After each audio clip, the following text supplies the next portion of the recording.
Soy Claudio Cuccinelli, abogado litigante, docente de grado y posgrado de la Universidad Nacional de Rosario y de la Universidad Católica Argentina, sede Rosario. Mi tema es sistemas procesales acusatorios en contexto de opinión pública inquisitiva, el dilema de las reformas.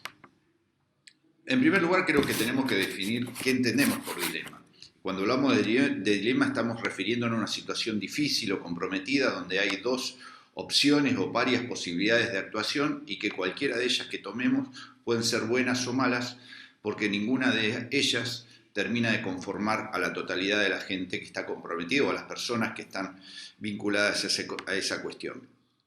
Entonces, la pregunta es, ¿cuál es el dilema de las reformas? Que cuando hay un proceso de reforma de un código procesal, ¿con qué nos encontramos? Y la realidad es que un proceso de reformas requiere a nivel convencional y constitucional establecer un sistema acusatorio, pero al mismo tiempo nos encontramos con que hay una concepción activista o inquisitivista que es propia del populismo punitivo y de la opinión pública conformada a través de los medios de comunicación y que en general termina teniendo una profunda cultura autoritaria. Entonces, en este contexto, cuando se tiene que legislar con una opinión pública tan, digamos, inquisitiva, con esas formas de actuación o de pensamiento autoritario, y por otro lado, tener que legislar a favor de las convenciones de derechos humanos y los compromisos que ha asumido el Estado, vemos que ahí tiene gran importancia el papel que juegan los medios de comunicación. Cuando hablamos de medios de comunicación no solo nos referimos a los diarios, a la radio, a la televisión, sino también a las redes sociales, porque en definitiva todos los medios de comunicación masiva confluyen en las redes sociales hoy día. Entonces, estos medios de comunicación generan una especie de círculo de relaciones complejas. ¿Por qué? Porque primero, los medios de comunicación, las redes, condicionan a la opinión pública. A su vez, también los medios de comunicación condicionan a los poderes del Estado en su accionar y el desarrollo de sus políticas. Pero también, a su vez, el Estado y los estamentos políticos tienen en medios de comunicación, en este sentido cuando hablamos de tienen, me refiero a solventarlos a través de pautas publicitarias o a través de la afinidad política, y esto condiciona a su vez a la opinión pública. Entonces por eso hablo de un círculo complejo, donde los medios de comunicación cumplen un rol fundamental al servicio del poder. Cuando hablo de que cumplen un rol fundamental, me estoy refiriendo a que con su intervención pueden crear realidades, es decir, siempre se ha sostenido, y esto es indudable, que todo aquello que está en los medios es lo que hay en el mundo, porque todo aquello que no se ve en los medios pareciera no existir. Y en ese contexto o en esas formas de comunicación,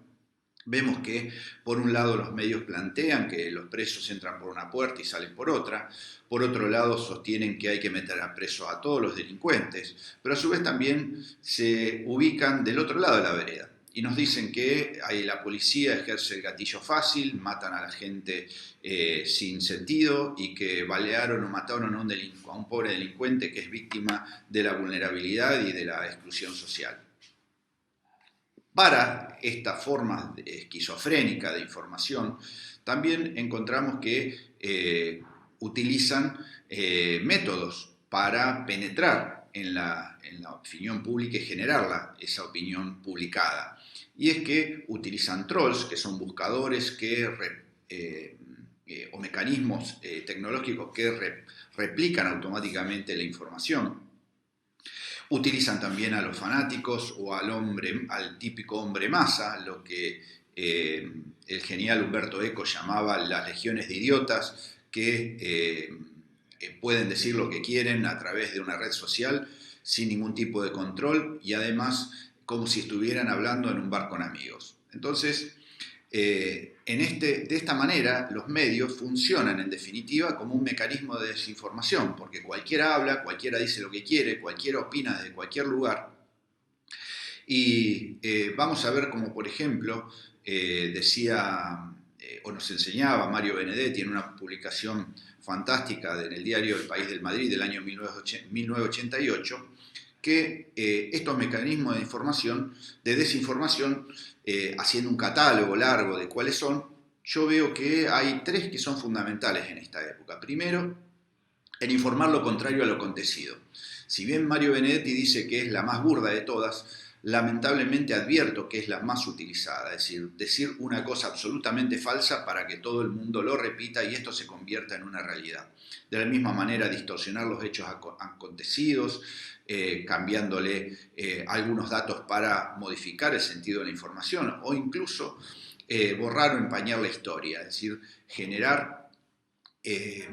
condiciones actuales en función de una historia diferente a la que realmente aconteció. Entonces, me pregunto cuál es el dilema en que se encuentran los legisladores al momento de tener que establecer un código de procedimientos o una reforma procesal, obviamente. Entonces, en un contexto de opinión pública donde no se sabe qué es verdad, dado estos mecanismos de desinformación y la manipulación que ejercen los medios masivos, que nadie sabe qué es verdad. Nadie sabe qué es verdad, no hay... se han alejado absolutamente de la cientificidad y sobre todo se ha generado un sentimiento autoritario propio de la posmodernidad. Los medios de comunicación nos venden como bueno, que es el juez el que debe resolver todos los problemas, hay que darle mayor cantidad de poderes para que resuelvan todo, tanto los problemas de justicia como los problemas de seguridad, cosa que es ajena a la justicia, o bien inclusive cualquier tipo de problema de la comunidad, desde meter preso a todos los que provocan incendios para evitar los incendios, cosa absolutamente increíble, pero que es así, ese es el sentido que le está dando y pareciera que los jueces terminan siendo los responsables de que los incendios se apaguen, como si los bomberos no existieran. Y esto es lo que genera ese pensamiento, esa ausencia de pensamiento crítico que ya nos explicaba claramente la teoría crítica de la Escuela de Frankfurt allá por 1946, donde hay que estimular y favorecer el pensamiento crítico para lograr la libertad del hombre y que tenga, no sea manipulado como un objeto un objeto de los medios de comunicación y que sea casi tomado como una mercancía.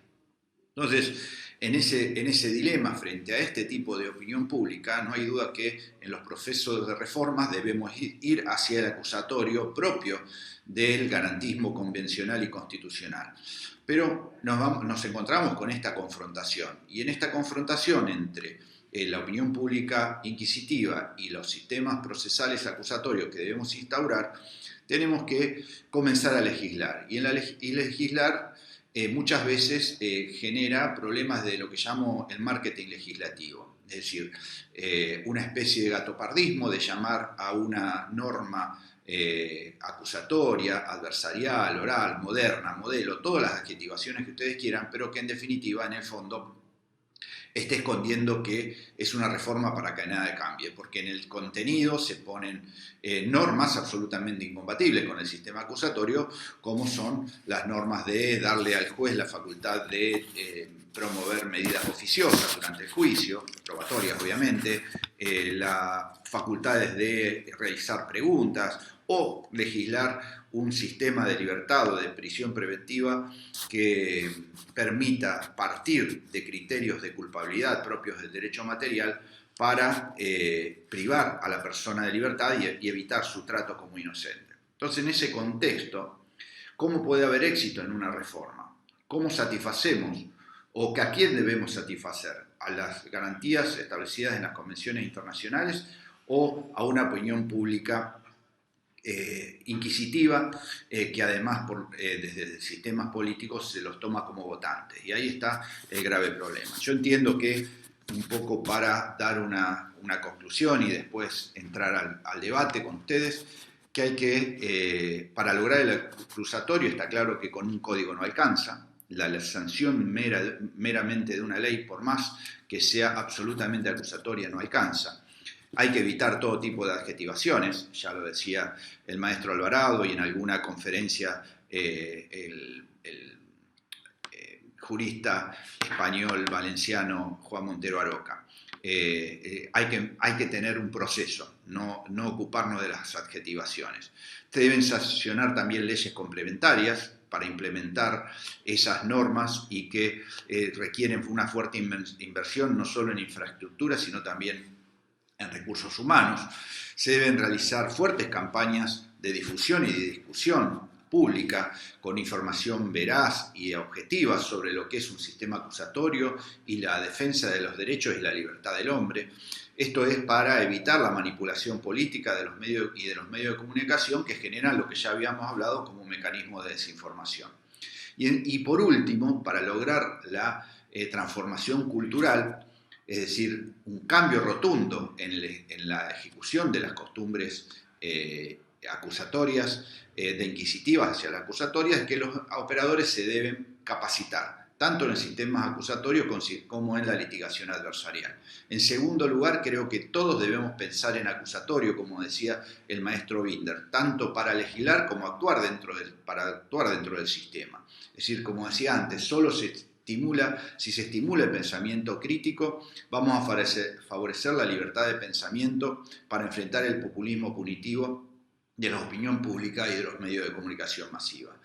Y además debemos actuar conforme al sistema acusatorio, reiterar las conductas conforme a lo que significa el sistema acusatorio, reiterarlas de manera tal que esto se genere una costumbre, y la reiteración por mucho tiempo va a generar el cambio cultural y su mantenimiento en el tiempo va a permitir en no menos de 10 años que se produzca la transformación del sistema inquisitivo en un sistema humanista y garantía de la libertad del hombre.